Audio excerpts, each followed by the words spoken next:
Muy bien, buenos días. Vamos a dar inicio a la charla propuesta para el día de hoy. Vamos a hablar el día de hoy sobre el manejo médico del síndrome aórtico agudo. Vamos a tener una introducción, vamos a hablar del diagnóstico, la clasificación y, por supuesto, acerca del tratamiento. Vamos a empezar con el siguiente caso clínico y quiero que lo tengan muy en cuenta porque puede ser una de las presentaciones que tengamos en estos pacientes. La siguiente presentación se trata de un hombre de 57 años que tiene antecedentes de hipertensión arterial, quien consulta por dolor en la pierna derecha, con frialdad distal, con cianosis, así como hipertensión mal controlada. Las cifras de hipertensión al ingreso estaban rondando, de la presión arterial, perdón, estaba rondando entre 240, 120. Bastante hipertenso cuando llegó. Por lo tanto, este paciente se valora en urgencias y al ser valorado en urgencias, el paciente lo ve el médico de urgencias y considera que el paciente está cursando con una crisis hipertensiva y con una isquemia arterial aguda. Paciente de urgencias en la UCI le hacen un Doppler arterial que muestra un flujo monofásico en la arteria ilíaca derecha. Este paciente, dentro de la unidad de cuidados intensivos, inician infusión de nitroprusiato y de heparina no fraccionada. Sin embargo, el paciente empieza con dolor abdominal intenso, viendo que probablemente tenía una isquemia arterial aguda, y al tener un dolor abdominal intenso, le hacen un angiotac por una sospecha de una isquemia mesentérica o algún tipo de sangrado retroperitoneal por la anticoagulación, y la imagen del paciente muestra el siguiente hallazgo. Encuentra un flap de disección que va prácticamente de la aorta ascendente y va por toda la aorta descendente. Entonces, viendo las características clínicas de este caso, vemos cómo los pacientes con una disección aórtica, un síndrome aórtico agudo, pueden tener una gran variabilidad clínica y las manifestaciones no son siempre como estamos acostumbrados a que nos muestre la literatura. Y es que él tiene un espectro clínico potencialmente mortal, que puede ir desde el dolor torácico, eh, que puede ir desde los síntomas neurológicos, la paraplegia o otras alteraciones severas como puede ser la isquemia intestinal. Según el tiempo que se den los síndromes aórticos agudos, estos se pueden clasificar en hiperagudos cuando ocurren en menos de 24 horas, pues el tiempo lleva menos de 24 horas, agudo de 1 a 14 días, subagudo de 14 a 90 días y crónico mayor de 90 días. Hay diferentes tipos de fisiopatologías a través de las cuales se puede producir estos síndromes aórticos agudos. La clase 1 es aquella disección clásica en la cual hay una separación de la íntima con la media y se forman dos luces, dos lumen, una falsa luz y una verdadera luz, y se ve el flash de disección. Es más común que se presente casi en 2/3 partes en la aorta ascendente. La clase 2 es el hematoma intramural, donde hay una separación de la íntima y la media, pero donde no se encuentra ni un flash de disección, ni se encuentra el lugar o la herida por el cual se produjo esta lesión. Clase 3 es aquel que tiene una lesión en la íntima, pero que no separa las medias, no se forma un hematoma. El cuarto es cuando se encuentra una úlcera penetrante con un sangrado, generalmente un hematoma, que puede ser localizado o puede ser periaórtico. Y el clase 5, la forma 5, cómo se puede presentar, es secundaria a algún procedimiento. Casi siempre aquí hay una lesión de otras capas distintas a la íntima y la media. Y es que uno puede encontrar diferentes definiciones en la literatura. Uno puede encontrar que la separación de las capas producto de un desgarro de la íntima, de la aorta, y generalmente puede ser una lesión espontánea. Se han manifestado eh, estudiado diferentes causas, se han propuesto diferentes teorías. Una de ellas es la ruptura primaria de la íntima, con disección secundaria de los medios, o que ocurre una hemorragia primaria de los medios, o de la media, perdón, con ruptura secundaria de la íntima. El inicio más común, como le mencionaba, era la aorta torácica, aunque en la aorta abdominal puede comprometer arteria renal y mesentérica inferior, y muchos de estos pacientes ya tenían un aneurisma previamente. Otras causas pueden ser las traumáticas en los accidentes, por supuesto, las lesiones penetrantes, las heridas por arma de fuego por arma blanca, pero también las heridas, los fenómenos de desaceleración pueden causar este tipo de lesiones y también secundarias a procedimientos. Aquí vemos la formación de una disección después de la colocación de un implante, de un stent en la aorta torácica. También puede ocurrir secundaria a la manipulación durante el cateterismo, para el cateterismo coronario, pueden ocurrir lesiones similares. Y es que le mencionaba que puede ocurrir de diferentes formas. Una de ellas puede ocurrir, como le venía diciendo, por una lesión en la íntima que permite que se forme una falsa luz y una verdadera luz. A veces estas úlceras penetrantes no llegan a formar como tal un hematoma ni se van a formar falsa luz ni verdadera luz, pero esto es una lesión que hay que tener mucha precaución porque hasta un 20% puede progresar a la disección completa. Vemos cómo las diferentes etapas de una misma enfermedad, la úlcera sola o la úlcera con un hematoma intramural y el hematoma intramural solo cuando no encontramos ninguna lesión, al menos imagenológicamente, en nuestros pacientes. ¿Y por qué se empezó a hablar de tiempos como hiperagudo, agudo, subagudo o crónico? Porque a través de la aparición de nuevas imágenes hemos ido conociendo la historia natural de la enfermedad. Hemos ido conociendo a través del tiempo qué pasa con estas aortas que ha presentado un síndrome aórtico agudo.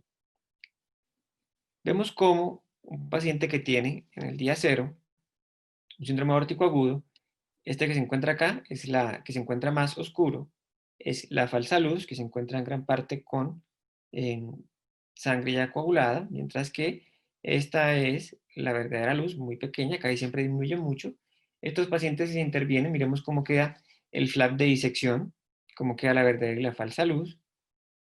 Además, vemos cómo esto a través del tiempo empieza a haber un ensanchamiento de este flap, se va volviendo cada vez más grueso y va ocurriendo una recuperación o no, según el caso, de la verdadera y la falsa luz. Y eso a través del tiempo, por supuesto, va a tener otros cambios que si el paciente no fue sometido a ningún tipo de intervención, pues va a generar una falsa luz ya organizada como tal, como vemos aquí en la última imagen que tiene una estrella amarilla. Y es que el síndrome aórtico agudo es una patología en la cual ocurre aproximadamente de 2 a 4 pacientes por cada 100.000 habitantes. Se relaciona con condiciones genéticas o condiciones adquiridas, como por ejemplo la hipertensión arterial en casi el 70%. Se puede encontrar también en consumidores de cocaína u otras drogas como metanfetaminas. Se pueden también en personas con otro grado de aterosclerosis sistémica, antecedentes de cirugía cardíaca o neurismas conocidos. Además, alteraciones genéticas como el Marfan, el OH10, la válvula aórtica bicúspide, entre otras. Además, 2/3 partes se presentan en hombres, en mujeres se presentan en una edad poco mayor, a los 67 años promedio, y los hombres 60 años. El hematoma intramural aórtico representa del 5 al 20% de los casos. Recordemos, como les mencionaba, que estos 16% puede progresar a disección. Importante el papel de la hipertensión arterial en estos pacientes. Las úlceras aórticas penetrantes representan el 2 al 7% de los casos. Hay que analizar muy bien las imágenes de estas úlceras aórticas penetrantes porque pueden tener progresión hacia la aparición del hematoma y posterior disección, y aproximadamente el registro internacional de disección aórtica aguda dice que las lesiones tipo B representan una tercera parte de todos los tipos de disecciones. Aquí tenemos imágenes que nos pueden mostrar los diferentes estadios de una úlcera penetrante aórtica. Vemos cómo en la imagen aquí de la flecha, de la cabeza de flecha, vemos cómo se ve la úlcera penetrante con la aparición de un hematoma periaórtico. Miremos cómo este hematoma puede progresar hacia proximal y llegar a toda la aorta ascendente y la raíz aórtica, o puede bajar por la aorta descendente y generar también extensión de esa disección. Entonces, por eso es muy importante la evaluación de las úlceras penetrantes, como les venía diciendo. Hay factores de riesgo, como les mencionaba, la hipertensión arterial se encuentra en casi el 80% de los pacientes con disecciones tipo B.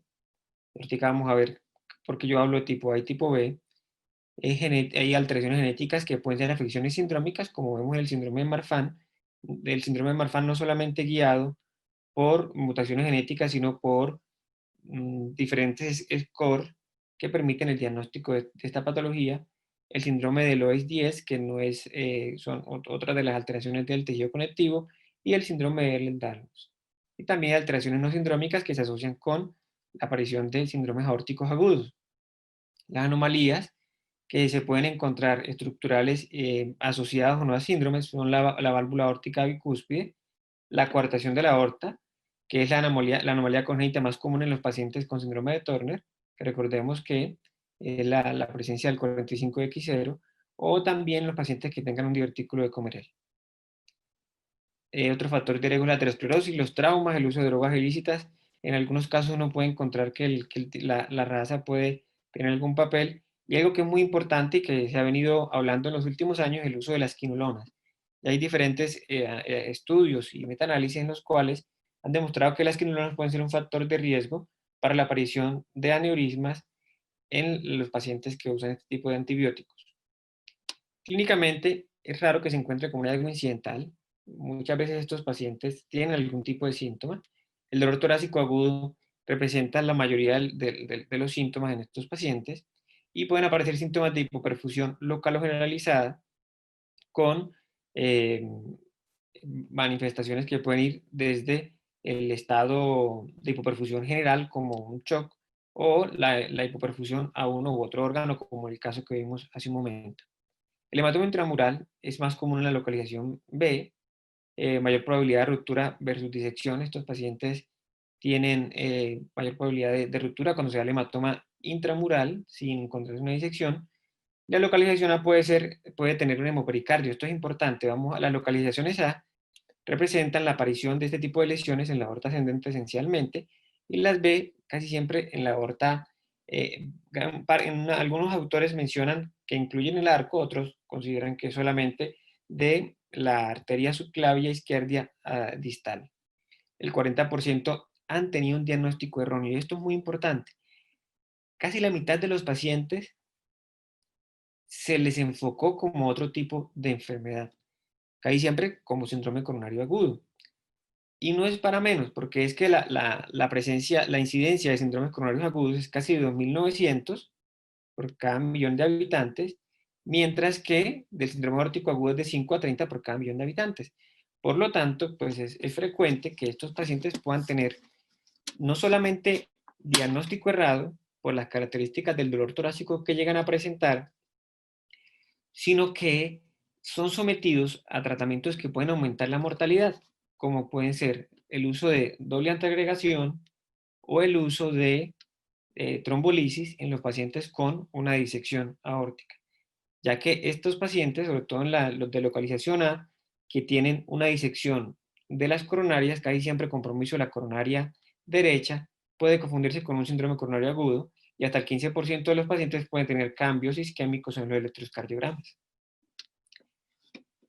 Es importante la evaluación del dolor. En estos pacientes el dolor torácico generalmente es muy intenso, es lacinante, es agudo, se puede irradiar al área interescapular o a la región abdominal, pero como les mencionaba, así también pues, tiene una irradiación similar en algunos pacientes con un síndrome coronario agudo.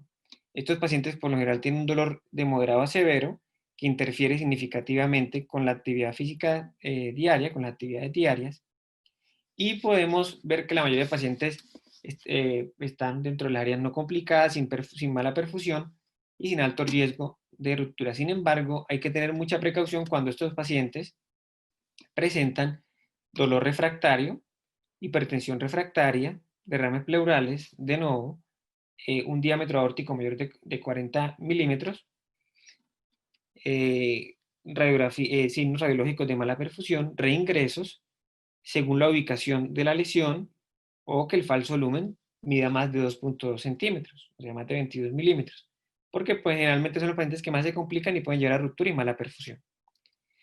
Fisiopatológicamente, vemos, como les mencionaba, el síndrome aórtico agudo, hay una lesión en las capas de la aorta, y casi siempre hay una separación entre la íntima y la media, formándose un flash de disección, y se va a formar una verdadera y una falsa luz. Aquí vamos a ver en T la verdadera luz, por donde va la mayoría del flujo sanguíneo. Vamos a ver cómo los órganos pueden tener dos tipos de obstrucciones, una obstrucción estática o una obstrucción dinámica. La obstrucción estática ocurre porque a través de esta verdadera luz va el flujo normal hacia o ligeramente disminuido hacia ciertos órganos. Por ejemplo, vamos a poner esquemáticamente de que encontramos, las arterias renales, la arteria renal derecha y la arteria renal izquierda. Vemos cómo hacia la arteria renal derecha la perfusión se mantiene conservada por la verdadera luz, pero la disección que lleva el flujo hacia la arteria renal izquierda, vamos a ver que se encuentra alterada. ¿Por qué? Porque parte de esta íntima cayó en la luz de la arteria renal izquierda, la ocluye por completo y no permite el paso de flujo a través de la falsa luz. En las obstrucciones dinámicas ocurre lo siguiente. A medida que se mueve el flap, abre y cierra, va a permitir que haya flujo intermitente en alguno de los órganos, y esto tiene dificultades, sobre todo desde el punto de vista diagnóstico, porque recordemos que las imágenes por tomografía muchas veces no son imágenes que por lo general se toman estáticas. Entonces, puede ser que encontremos la obstrucción dinámica en este punto o la encontremos abierta y no nos permite tomar a veces adecuadas decisiones acerca de cuál paciente hay que intervenir temprano o tardíamente. Algunos autores recomiendan utilizar la escala de Aquino-Cadigo para clasificar la lesión renal aguda, como hacemos en otras patologías. Sin embargo, hay que tener mucha precaución porque no siempre es tan sencillo determinar que el daño renal sea producto de la disección o del síndrome aórtico agudo. ¿Por qué? Porque estos pacientes tienen otras causas de lesión renal, como puede ser la hipoperfusión producto de un shock, como puede ser el uso de contraste, la nefropatía por contraste, entre otras alteraciones con otras comorbilidades que tienen estos pacientes y que se exacerban con el síndrome aórtico agudo. Como les mencionaba, estos pacientes pueden tener disección también de los vasos que van a irrigar el cerebro, por lo tanto pueden tener manifestaciones de focalización neurológica que pueden ir desde manifestaciones poco significativas, incluso hasta tener un severo compromiso que puede llevar incluso a la muerte del paciente cuando hay disección de los vasos que van hacia el cerebro, el tronco brachioencefálico derecho o la carótida izquierda. También estos pacientes pueden tener lesión espinal. ¿Por qué? Porque la arteria extrínseca más importante, la arteria radicularis magna, que es conocida también como la arteria o el plexo Adams-Lewis, da el suministro de sangre predominantemente a la arteria espinal anterior, a nivel de la médula espinal toracolumbar, y generalmente surge del lado izquierdo de la aorta en los niveles entre T8 y L2. Entonces, un paciente que tenga una extensión de una disección, que esta disección comprometa la salida del plexo Adams-Lewis o de la arteria radicularis magna, estos pacientes va a comprometer la irrigación del cordón espinal y va a llevar a diferentes grados de debilidad que puede ir desde paraparesia hasta paraplegia completa en el paciente. Esta es una escala, la escala o el score de Tarlov, que clasifica de 0 a 5 la capacidad de movilidad de las extremidades inferiores. 0 cuando no tiene movilidad y 5 cuando la movilidad es normal, pasando por diferentes grados de paraparesia. Entonces, ¿por qué yo ahorita les mencionaba? Habíamos hablado de disecciones tipo A, tipo B.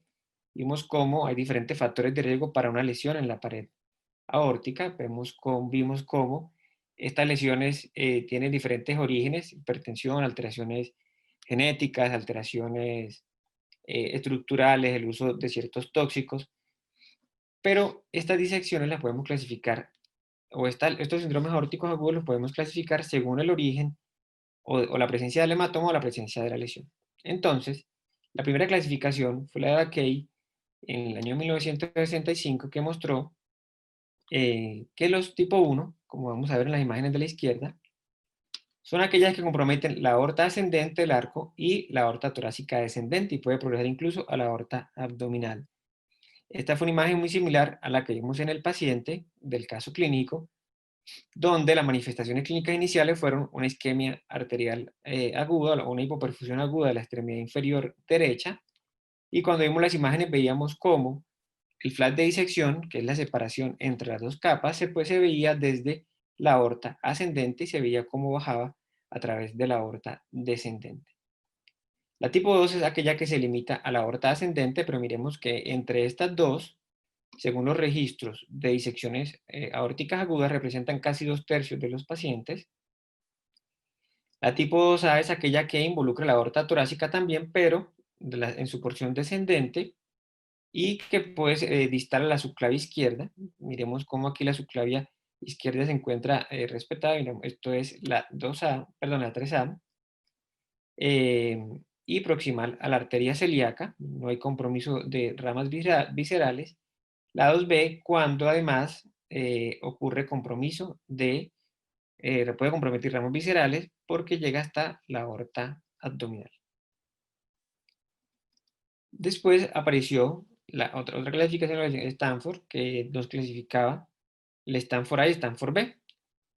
La clasificación de Stanford tenía más nos permite tomar mejores decisiones respecto a cuál sería el tratamiento.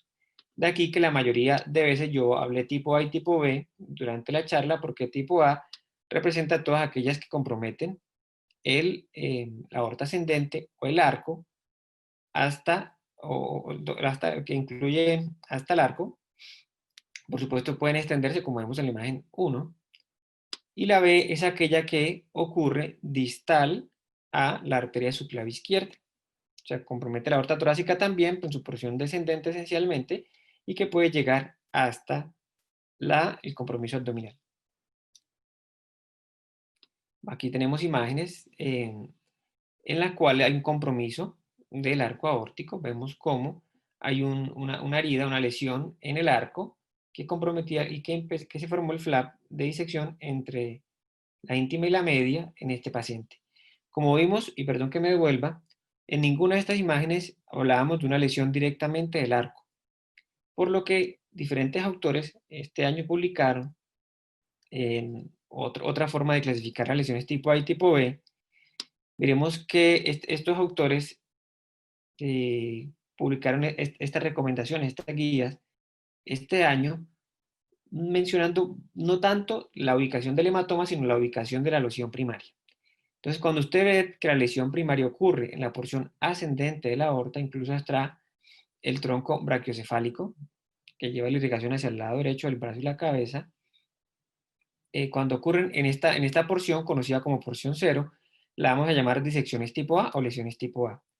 Cuando esta lesión ocurre posterior a esta zona, la van a llamar lesiones tipo B, y casi siempre ocupan la primera, segunda, desde la primera hasta la 11ª porción. Bien, entonces, siguiendo, después de haber visto cómo se sugiere que se deben clasificar nuevamente las lesiones de la disección aórtica o los síndromes aórticos agudos, perdón que me devuelva, vimos cómo a través de la Sociedad de Cirugía de Tórax, la Sociedad de Cirugía Vascular, recomiendan que utilicemos este tipo de clasificación porque tiene un papel pronóstico y que tiene un papel importante a la hora de tomar decisiones de cuál es la mejor terapia para nuestro paciente. Ya que las lesiones que se ubican en la porción A, o sea, que se ubican desde la región 0, tienen una altísima mortalidad, una mortalidad que puede superar el 50% en algunas series de casos, que oscila entre el 30 y el 50%. Mientras que este tipo de lesiones que se originan en la porción B, que va desde la porción 1 hasta la porción 11, incluso hasta 12, llegando a la femoral, tienen un pronóstico distinto. Y recordemos que le van a colocar unas lesiones I que son indeterminadas cuando usted encuentra una lesión en la aorta ascendente y no identifica la lesión primaria o la úlcera a través de donde se produjo la disección. Cuando yo enfoco a un paciente con un síndrome aórtico agudo, esto es una catástrofe porque, como le mencionaba, hasta el 40% de los pacientes tienen un diagnóstico inicial distinto al síndrome aórtico agudo. Si el paciente se encuentra inestable, imagínense todo lo que podemos pensar. Y es importante que cuando hay un paciente con dolor torácico, hay condiciones que me pueden llevar al paciente a la muerte o no. No va a haber ningún inconveniente mayor si yo a un paciente en una sala de urgencias no le diagnostiqué en un paciente inestable un herpes zóster, porque a mí hay patologías que generan dolor torácico que realmente no son tan importantes desde el punto de vista agudo. Sin embargo, cuando el paciente tiene inestabilidad se vuelve más complejo, porque puede ser un TEP, puede ser un síndrome coronario agudo con compromiso mecánico del miocardio, complicaciones mecánicas o eléctricas, o puede tratarse de un síndrome aórtico agudo. Por esto es importante que estos pacientes no se pueden retrasar a pedir pruebas que no me van a modificar la conducta en el paciente. Si el paciente se encuentra inestable, idealmente se debería hacer un ecocardiograma, idealmente transesofágico, pues si no por lo menos transtorácico. Con eso podemos determinar si el paciente tiene una complicación grave, como puede ser un hemopericardio o una lesión aguda de la válvula aorta. Y esto nos permite tomar decisiones con el paciente, si lo tenemos que activar como el código aorta, así como hay código stroke, como hay código ST, como ocurre la embolia pulmonar, tendríamos que activar un heart team que estaría pendiente de este grupo de pacientes. Pero si el paciente está estable, nos da tiempo de pedirle la tomografía. Y nos va a permitir ver las diferentes características. En la angiotomografía, aparte de que nos puede permitir ver si el paciente tiene o no embolia pulmonar, también nos permite ver si el paciente tiene o no estos flaps de disección o tiene lesiones como hematomas intramurales. Aquí en este caso el paciente tenía un hematoma intramural en la aorta ascendente, vimos cómo la presencia de un coágulo en esta región y que el paciente pues, fue operado y salió exitosamente de su cirugía. El ecocardiograma nos puede permitir ver algunas lesiones, por lo menos las más graves que pueden comprometer la vida, nos puede permitir ver si el paciente tiene alguna complicación valvular aguda o si tiene alguna lesión que sugiera, por lo menos en la primera porción de la aorta ascendente, si tiene algún tipo de disección. La tomografía también nos va a permitir si encontramos úlceras penetrantes con hematoma periaórtico o un hematoma intramural. Y porque les mencionaba que entre los factores de riesgo o los factores de complicación puede ser la aparición de un nuevo derrame pleural, porque muchas veces estos hematomas disecan hacia la pleura y puede verse como un derrame pleural y confundir la enfermedad aún más. Hay diferentes scores, estos scores no han sido validados del todo, que permiten detectar el riesgo de una disección aórtica aguda.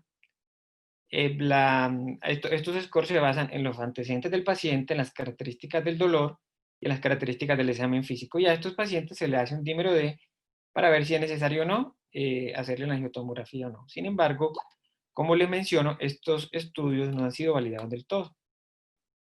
El diagnóstico diferencial de estas patologías van, por supuesto, del síndrome coronario. Recordemos que el 40% de los pacientes tienen un diagnóstico renal ingreso y en los pacientes con disección, los electrocardiogramas hasta un 15% tienen cambios isquémicos y pueden aparecer cambios no específicos hasta en el 30% de los electros. El ensanchamiento del mediastino puede ser, o la alteración en el contorno del botón aórtico nos puede orientar si el paciente tiene o no una disección. Sin embargo, hasta el 10% puede tener una radiografía de tórax normal. Esto en personas que leen radiografías todos los días. En las personas o en lugares donde la radiografía de tórax la lee el clínico o el médico de urgencias, ya que no cuenta con radiólogo en las noches, puede quizás tener una tasa de interpretación de radiografía normal mucho mayor. El embolismo pulmonar es otro de las cosas que nos va a permitir, por eso quizás dentro de los paraclínicos iniciales en los pacientes, que el diagnóstico puede ser difícil, a veces está la realización de un dímero D, digamos que el paciente con dolor torácico muy intenso, que tiene además algunos otros cambios físicos y tiene un dímero D normal, pues ya podemos excluir la embolia pulmonar, el neumotórax a tensión, el taponamiento pericárdico, que a veces puede ser una manifestación clínica tanto del síndrome coronario agudo como el síndrome aórtico agudo. También la mediastinitis, y es importante estos pacientes que tienen ruptura esofágica. Muchas veces estos pacientes tienen antecedentes de haber tenido algún tipo de intervención previamente, como alguna endoscopia, o estos pacientes tienen algún tipo de infección de la base de la lengua que puede extenderse aún más. Y por eso es que diferentes autores en otras regiones promueven la realización de un TAC de triple descarte. El TAC de triple descarte lo que permite es orientar a estos pacientes hacia las tres patologías que más pueden complicar a los pacientes, que son el síndrome coronario agudo, la embolia pulmonar y el síndrome aórtico agudo. Entonces, vamos a ver aquí 5 casos. El primer caso, en este paciente se le hace el TAC de triple descarte, es un TAC especial de tórax que tiene 128 cortes, en el cual le encuentran lesiones no significativas al paciente, no le encuentran embolia pulmonar y la aorta se encuentra normal. Estos son la arteria pulmonar y la aorta se encuentra normal. Por lo tanto, a este paciente se le descartó que tuviese cualquiera de los 3 eventos al menos de manera significativa, y este paciente al final fue diagnosticado como una esofagitis. El caso 2 es un paciente que tuvo un dolor torácico típico sin inestabilidad hemodinámica. Se le hace la tomografía de triple descarte, en el cual encuentran lesiones significativas en ramas de las coronarias y le diagnostican un síndrome coronario agudo. El tercer paciente, que fue uno de los que más le llamó la atención, fue un paciente que tenía antecedentes de síndrome coronario agudo, paciente que ya incluso ha sido revascularizado eh, y abierto, se le había hecho CABG, y este paciente se le hizo la angiotomografía de triple descarte y le encontraron que el paciente realmente lo que tenía era un TEP, como vemos aquí en la imagen de color lila, tenía un TEP en la rama pulmonar derecha, una embolia pulmonar, rama pulmonar derecha. En el caso 4 vemos otro paciente con, estas son las coronarias, también con síndrome coronario agudo, con lesiones agudas y significativas. Y el caso 5, miremos lo que les mencionaba, este paciente también tuvo un dolor torácico típico de enfermedad coronaria. Este paciente tuvo elevación de los biomarcadores también, y cuando le hacen el TAC de triple descarte le encontraron que tenía un hematoma de la pared, una falsa y una verdadera luz, y un flash de disección.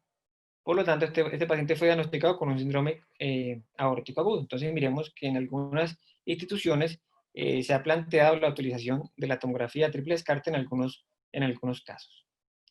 Entrando al tratamiento, cuando estos pacientes llegan a, a las salas de urgencias y no nos cuadra que el paciente tenga embolia pulmonar o un síndrome coronario agudo, y sospechamos que pueda tener algún tipo de disección, debemos confirmar esta disección según la estabilidad clínica del paciente. Si este paciente, cuando este es un algoritmo de una institución en Estados Unidos, como estos pacientes, cuando se les sospecha el síndrome aórtico agudo, se activa un código aorta. El código aorta está representado por un equipo multidisciplinario que hace la evaluación según las características del paciente, que puede ser de la sala de urgencias, si el paciente está inestable hemodinámicamente en la unidad de cuidados intensivos o en la misma sala de cirugías, y a este paciente se le da un control del dolor, control de la presión arterial, manejo perioperatorio, se le van pidiendo imágenes adicionales si son necesarias, y se le ordena un paquete especial de hemoderivados.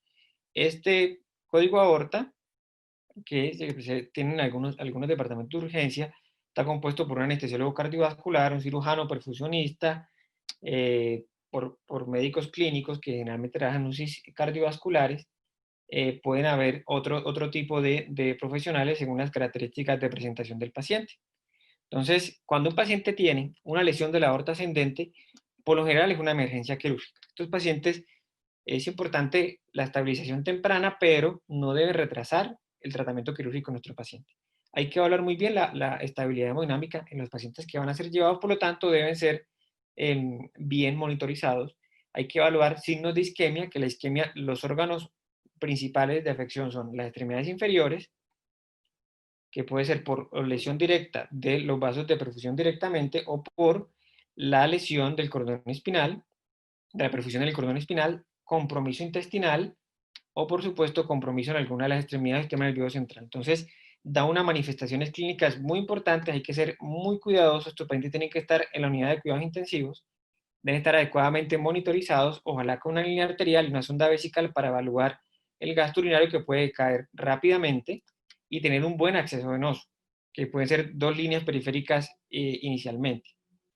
Estos pacientes con un síndrome aórtico agudo, e incluso los que no son tipo A, sino están los pacientes tipo B, hay que tenerlos con una frecuencia cardíaca menor de 60 y una presión arterial ojalá entre 100 y 120 milímetros de mercurio. Más aún si estos pacientes fueron llevados a algún tipo de cirugía, quizás las metas de presión sean un poco distintas. Y en los medicamentos, hay diferentes medicamentos, pero busqué los que tenemos más fácil a la mano en Colombia, para poder lograr esta doble meta, o este doble producto, como se conoce en alguna literatura. Esto se hace con dos razones. La primera es disminuir el estrés parietal, disminuir el consumo de oxígeno miocárdico y disminuir el consumo de oxígeno de la pared. Esto se logra a través de varios medicamentos, idealmente beta bloqueantes no selectivos o que tienen actividad simpático-mimética intrínseca, como es la betalol, que viene en Colombia en ampollas de 100 miligramos en 20 mililitros, se le coloca una dosis de 20 miligramos inicial, que son aproximadamente 4 cc, y luego se le pasan de 20 a 80 miligramos cada 10 minutos, o se le puede dejar una infusión de 0.5 miligramos a 2 miligramos minuto, con una dosis máxima de 3 ampollas, o sea, 300 miligramos. Hay otros mencionados en la literatura como el esmolol y el verapamilo del tiacén. Estos dos últimos, los anticálcicos, tienen importancia en los pacientes que tienen crisis hipertensiva con disección o algún síndrome aórtico agudo en el contexto de una crisis adrenérgica como el consumo de cocaína. Una vez se logre la meta de frecuencia cardíaca menor de 60 con estos fármacos, pero si el paciente persiste hipertenso, podemos utilizar un segundo medicamento para disminuir la tensión sobre la pared, que puede ser el nitroprusiato de sodio. El nitroprusiato viene en ampollas de 50 miligramos, que idealmente se deben diluir a 250 mililitros. Recordemos que este medicamento hay que tener mucha precaución con la función renal, ya que tiene cianidas, o sea, cianuro, que entonces por lo tanto el paciente debe tener idealmente función renal estable. El medicamento por lo general es fotosensible, debe estar ojalá en una línea que proteja el medicamento y que la dosis se va titulando desde 0.25 a 0.5 microgramos kilominuto hasta lograr 10 microgramos kilominuto. No debe empezarse al revés. Idealmente no se debe empezar primero el vasodilatador y luego el beta bloqueante. ¿Por qué? Porque si yo hago vasodilatación, el reflejo del corazón y el sistema simpático va a generar taquicardia. Por lo tanto, lo primero que debo hacer es iniciar con el beta bloqueante y luego utilizar el segundo medicamento. Es importante también de manejo médico de estos pacientes el control de doble producto por los analgésicos también. Idealmente podemos utilizar fentanil. El fentanil viene en ampollas de 500 microgramos en 10 mililitros. Se puede colocar un bolo de 1 microgramo por kilo. O sea, pues si un paciente pesa 80 kilos serían 80 microgramos. Y estos pacientes se pueden manejar con mecanismos de pseudoanalgesia como el uso de la desmetomidina en el postoperatorio. Hay que activar el HARTIF. Estos equipos están compuestos por múltiples especialistas y múltiples profesionales. Y en caso de que no contar con un equipo quirúrgico, por favor, este paciente remítalo rápidamente. No se quede esperando. Esto es una urgencia vital. A que lo autoricen, que no autoricen el traslado, es una urgencia vital.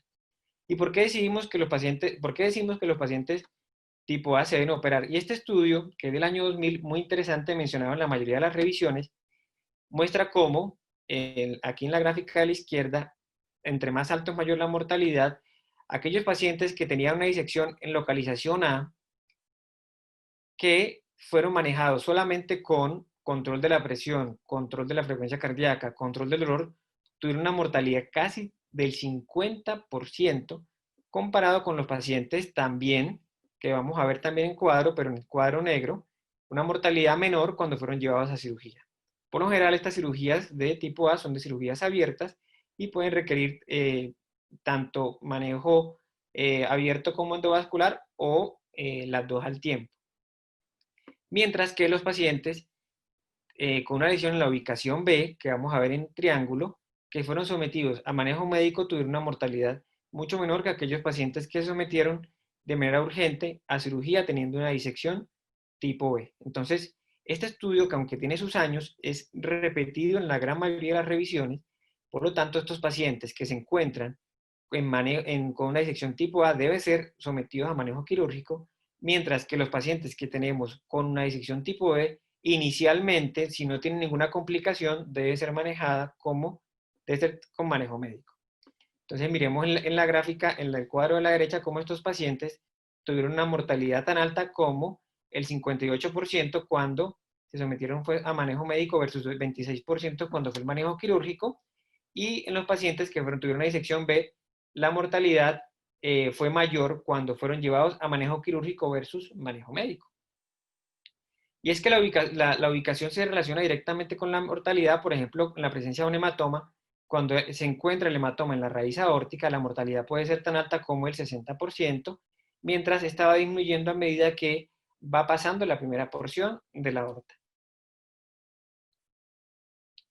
Esto también, entonces, hablábamos de que estos pacientes con disecciones tipo B idealmente deben ser manejados de forma médica. Sin embargo, estos pacientes que tienen una lesión tipo B y tienen complicaciones, o sea, que tienen mala perfusión de diferentes órganos según la ubicación de la extensión de la disección, o que tienen dolor no controlado en aproximadamente 12 horas, o hipertensión de muy difícil control en las primeras 12 horas, estos pacientes hay que intentar hacerles un tratamiento endovascular, por lo menos para estabilizar esta área que se encuentra comprometida.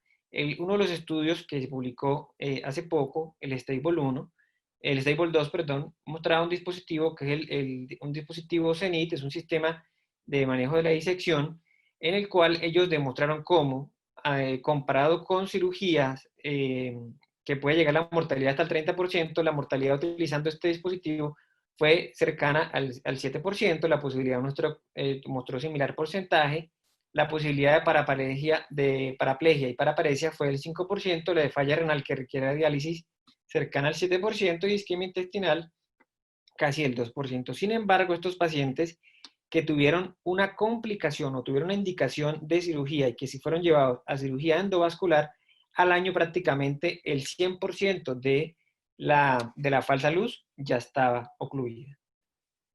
Esto también, esto de manera en los pacientes complicados, pero ¿qué pasa de manera tardía en nuestros pacientes? ¿Qué pasa con esos pacientes en los cuales quedan con algún tipo de lesión a largo plazo que pueda tenerle complicaciones al paciente, teniendo una lesión tipo B, que como vimos, el manejo es médico? Sin embargo, estas lesiones residuales, estas lesiones que quedan en algunos pacientes pueden comprometer la vida del paciente a largo plazo. Entonces se han hecho diferentes estudios. Uno de ellos es el estudio INSTED, que hay dos, en una parte aguda y el INSTED XL que se llevó los pacientes a más largo plazo, y la mortalidad entre el manejo médico y la colocación de stent en algunos casos no mostró diferencias en la mortalidad. Sin embargo, la posibilidad de que estos pacientes tuvieran mortalidad producto de una patología de la aorta sí fue mucho menor en los pacientes que fueron manejados con un buen tratamiento médico y la colocación de un dispositivo endovascular en la lesión de la aorta descendente. A largo plazo, estos pacientes, el papel del médico clínico, es importante que este paciente incluya dentro de sus antihipertensivos beta-bloqueantes. Y esto no puede pasar de que el paciente lo trate hoy y a los 2 o 3 años ya no lo voy a tratar más ni le voy a tener la misma precaución. No, porque la mortalidad de estos pacientes sin tratamiento adecuado puede llegar al 50% antes de 5 años, incluso más mortal que muchos tipos de cáncer. Se debe evitar el ejercicio físico extenuante, se debe identificar patologías genéticas asociadas. Muchas veces cuando estos casos se presentan en personas muy jóvenes debemos remitir al grupo de genética, debemos hacerle seguimiento de imágenes a estos pacientes y debemos tratar 2 puntos que son importantes. Uno de ellos es el manejo de la poscarga, o sea, el control adecuado de la presión arterial. Y después de los beta-bloqueantes, un medicamento que no puede faltar, no solamente por su papel en la presión, sino por la disminución de la mortalidad, son los IECA o los ARA2. Es desconocido el papel a largo plazo de la aspirina en estos pacientes. No hay ninguna indicación absoluta que diga que estos pacientes deban recibir aspirina, a diferencia de otro tipo de lesiones ateroscleróticas. El uso de estatinas tampoco es claro. Y algo que es importante, estos pacientes pueden tener hematomas y estos hematomas no se benefician de anticoagulación. La falsa luz no va a revertirse yo colocándole anticoagulantes al paciente con una disección tipo B que haya quedado con un hematoma en la falsa luz a largo plazo. O sea, no se recomienda el uso de anticoagulantes a largo plazo en estos pacientes. Y debemos bien diferenciar la presencia de trombos murales en el contexto de otras patologías al trombo que podemos encontrar en la pared o en la falsa luz en nuestros pacientes. Esto requiere mucha precaución porque estos pacientes, la palabra trombosis, al médico que quizás no tenga experticia en este campo, puede lo incita a que coloque anticoagulante. Entonces, si encuentra un reporte o una tomografía que en un abdomen muestra una trombosis de la pared, puede llevar a que estos pacientes reciban anticoagulantes y someterlos a un riesgo de sangrado de manera innecesaria. ¿Cómo se hace el seguimiento de estos pacientes? Idealmente se le debe hacer tomografía a los pacientes, se le debe hacer para evaluar la presencia o no de crecimiento de la luz, que puede hacer que estos pacientes a largo plazo puedan ser llevados a cirugía. Muchos de estos casos son llevados a cirugías después de varios meses, cuando tengan un crecimiento de la falsa luz de aproximadamente 5 milímetros en 6 meses o de 1 centímetro en un año, que tengan criterios de cirugía por la dilatación aneurismática crónica que puede dejar. Estos pacientes, casi el 60% pueden llegar a tener aneurismas a los 5 años y el seguimiento idealmente con tomografía debe hacerse entre el primero, tercero, sexto y 16º mes, 12º mes, perdón. Y esto con una intención, no solamente en los pacientes que no fueron llevados a manejo quirúrgico, sino también los que fueron llevados a manejo quirúrgico para evaluar las características del injerto que se colocó. Como resumen, vemos cómo el síndrome aórtico agudo es una catástrofe clínica que generalmente 2/3 partes ocurre en la porción A de la aorta, que dijimos que era principalmente la aorta ascendente, que puede comprometer la raíz y la arteria coronaria derecha hasta puede provocar hemopericardio, y que ocurre por la separación de estas dos capas, de la íntima y la media, que puede ser primaria en la lesión en la íntima o primaria en la lesión en la media, que tiene otras manifestaciones imagenológicas y clínicas, como puede ser el hematoma intramural o la úlcera penetrante aguda, y que hay factores de riesgo para hacer pensar que estos pacientes requieran manejo quirúrgico urgente, que son, por supuesto, las complicaciones agudas como una ruptura o una mala perfusión, o pacientes que no han tenido ni ruptura ni mala perfusión de algún órgano, pero que tengan refractario dolor o hipertensión arterial en las primeras 12 horas, que tengan un derrame pleural